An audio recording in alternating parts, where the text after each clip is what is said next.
नमस्कार, मौजूद हूँ इस वक्त मैं बदरपुर के नहर पार जैतपुर इलाके में और शशि गौतम जी आम आदमी पार्टी की नेता हैं और साथ ही सोशल वर्कर भी हैं। तो इनसे बातचीत करेंगे जिस तरह से सोशल मीडिया पे एक दिल्ली हाई कोर्ट का आदेश चल रहा है ओजोन इलाकों से अतिक्रमण हटाने को लेके, और बदरपुर के अंदर खासकर नहर पार ओजोन का मामला काफ़ी गरमाया हुआ है। तो शशि गौतम जी हमारे साथ मौजूद हैं, इनसे बातचीत करेंगे।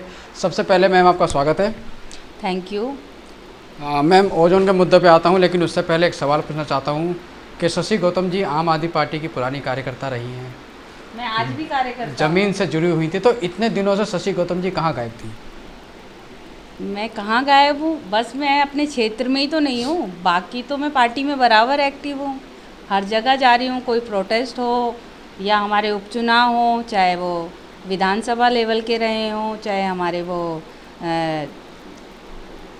अभी उपचुनाव हुआ। मेन तो मैं अभी उपचुनाव की बात कहूँगी कि हाँ, अभी जो हमारा उपचुनाव हुआ तब भी मैं मौजूद रही, जहाँ लोगों को ये पता था कि शशि कहीं है ही नहीं। जो इलेक्शन का यहाँ लोगों को पता ही भी नहीं था कि कोई इलेक्शन भी हो रहा है, मैं उस इलेक्शन में भी मौजूद रही हूँ और पूरा 24 घंटे अवेलेबल रही हूँ और पूरा 1 महीना मैंने वहाँ भी काम किया है। ओजोन का मामला फिर गर्मा गया है यहाँ पे।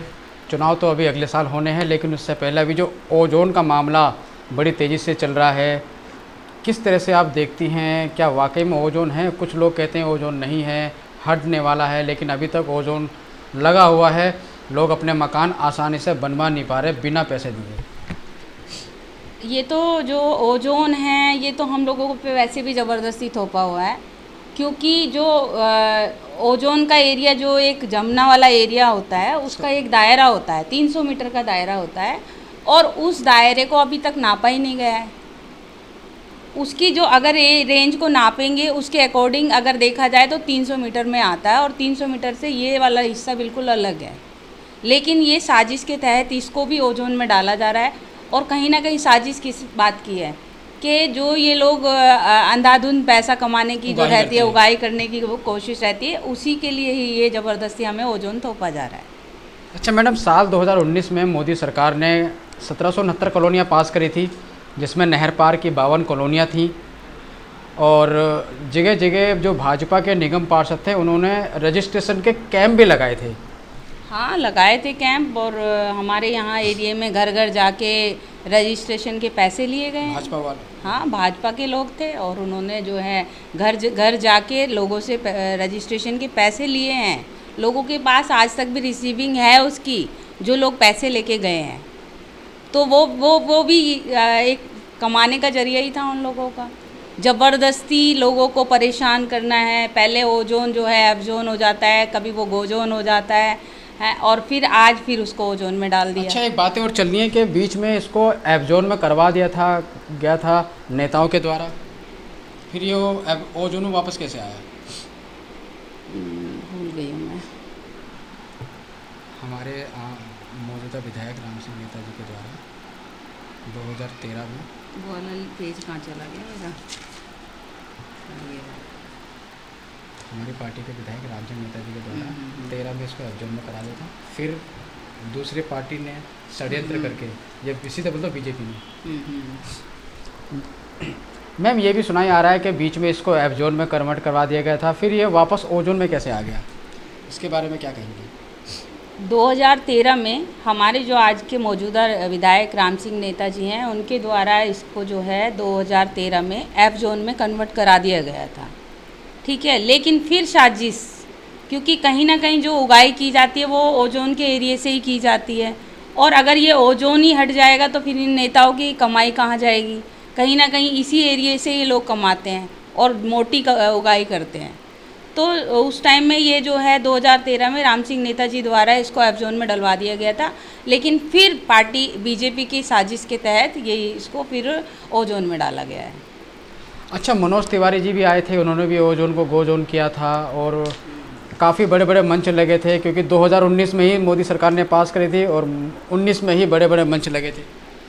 2019 में यहाँ पर रामवीर विधूड़ी के जरिए मनोज तिवारी जी को बुलाया गया था, और जिसमें जो मनोज तिवारी जी ने भरी सभा में अनाउंसमेंट की थी कि अब आपका यहाँ पे ओजोन गोजोन हो गया है, हो गया है, हो गया गो, हो जाएगा नहीं, हो गया है। तो आज तक तो ओजोन गोजोन हुआ नहीं है, एफ जोन से दोबारा ओजोन में ला दिया गया है, ठीक है, जिसमें कहीं ना कहीं जो है 1769 कॉलोनियाँ जो हैं पास कर दी गई थी, 52 कॉलोनियाँ, ठीक है। और उसमें जो है 52 कॉलोनियाँ हमारे नहर पार की थी, ठीक है, लेकिन फिर उसको जो है वापस ओजोन में कन्वर्ट कर दिया, कहीं ना कहीं कमाने का जरिया। बस मेरा कहने का मतलब सिर्फ यही है कि वो कहीं ना कहीं साजिश के तहत हुआ है और इसी से ही उनकी उगाही और उनका पैसा कमाने का जो मौका है वो ऐसे एरियो से ही होता है, और इसीलिए इसको हमारे को ज़बरदस्ती फिर ओजोन में थोपा जा रहा है। जब 2019 में 1769 कॉलोनियाँ पास करी गई थी, उसके बाद अब 2026 में 1511 कॉलोनियाँ पास करी हैं, तो क्या लगता है ये 52 में से 50 कॉलोनियों के नाम काट दिए गए, क्या लगता है ये एक साजिश के तहत किया जा रहा है या फिर बाई मिस्टेक हो गया है, ये गलती से हो गया है? नहीं नहीं, बिल्कुल साजिश है, बीजेपी की पूरी साजिश है। पहले उनको पास कर दिया गया और फिर आज अचानक उसको फिर ओजोन में डाल दिया गया, जबकि सबसे पहली बात है कि ये हमारे यहीं नोएडा है, पास में ही नोएडा है, ज़्यादा दूर नहीं है। हाँ, सुपरनोवा बिल्डिंग है, बिल्कुल हमारे यहाँ से छत से भी अभी नज़र आ जाएगी ओजोन में कि वो भी बिल्कुल ओजोन में बनी हुई है। लेकिन वो वहाँ पे जो है यूपी सरकार है और यहाँ दिल्ली सरकार है, तो दिल्ली और यूपी में इतना अंतर क्यों? और वो भी कानून दो हाँ, सरकार एक है और कानून दो हो गए हैं, क्योंकि वो भी जो वहाँ भी बीजेपी की सरकार है और यहाँ भी बीजेपी की सरकार है। लेकिन दिल्ली में जो है 300 मीटर के दायरे तक तो समझ आता है, लेकिन उसके साथ इतनी सारी कई किलोमीटर तक लिपटी हुई कॉलोनियों को जो है उन्होंने ओजोन में डाल दिया। तो ये तो ज़बरदस्ती कानून हम पे जो है ये थोपा जा रहा है ओजोन। अगर देखा जाए तो यहाँ कोई ओजोन नहीं है, ये दायरे को देखा जाए तो यहाँ ओजोन का मतलब ही नहीं होता है कि यहाँ पे ओजोन हो, लेकिन यहाँ ज़बरदस्ती जो है लोगों से कमाने के लिए यहाँ पे जो है घर मकान बनाने के लिए, छोटे छोटे मकान बनाने तक के लिए भी लोगों से पैसा लिया जाता है। लेकिन ये उगाई के चक्कर में बिल्डिंगें बड़ी बड़ी बन जाती हैं यहाँ पे, तो वो क्यों बन रही है? कहीं ना कहीं लोगों से जो पैसा लिया जाता है, उगाई की जाती है, उसी के बल पे बन रही है। और उसके लिए ओजोन नहीं है, उसके लिए ओजोन नहीं है, सिर्फ गरीब आदमी के लिए ओजोन है। अभी हाल ही में दिल्ली हाई कोर्ट का एक आदेश सोशल मीडिया पे चल रहा है, जिसमें ओजोन पूरी दिल्ली के लिए जहाँ जहाँ ओजोन लगा हुआ है वहाँ से अतिक्रमण हटाने का आदेश दिया है। तो ये अतिक्रमण क्या चीज़ है, मैं आपसे पूछना चाहता हूँ, क्या लोगों के घर हैं या वाकई में सरकारी ज़मीनों पे किए हुए कब्जे हैं? अतिक्रमण क्या है? अतिक्रमण फिर भूल रही हूँ मैं, सीधे बोलो महेंद्र जी, हम इस घर में बैठे हैं, छत के नीचे बैठे हैं, क्या ये अतिक्रमण है? ये लोगों ने अपने खून पसीने से खरीदी हुई उनकी ज़मीन है, जिनको बना के वो आज वहाँ पर रह रहे हैं, क्या ये अतिक्रमण है? इन सरकारी विभागों ने या जिसने कंप्लेंट करी है, कंप्लेनरों ने हाई कोर्ट में गलत इंफॉर्मेशन दी, मामला दायर किया है, और ये सब अतिक्रमण कैसे हो गए? हमें सरकारी सुविधाएं सारी मिल रही हैं, हमारे यहाँ सड़क है, नाली है, नाले हैं, सरकारी बिजली हमें मिल रही है, उसके अलावा हमारे खड्डा कॉलोनी में सरकारी स्कूल है, सबसे बड़ा प्रूफ तो हमारे यहाँ सरकारी स्कूल है। सरकारी स्कूल हमारे पास है, तो ये अतिक्रमण कैसे हो गया? मैं तो माननीय हाई कोर्ट से निवेदन करना चाहती हूँ कि इस मामले को गंभीरता से ले, माननीय हाई कोर्ट से निवेदन करती हूँ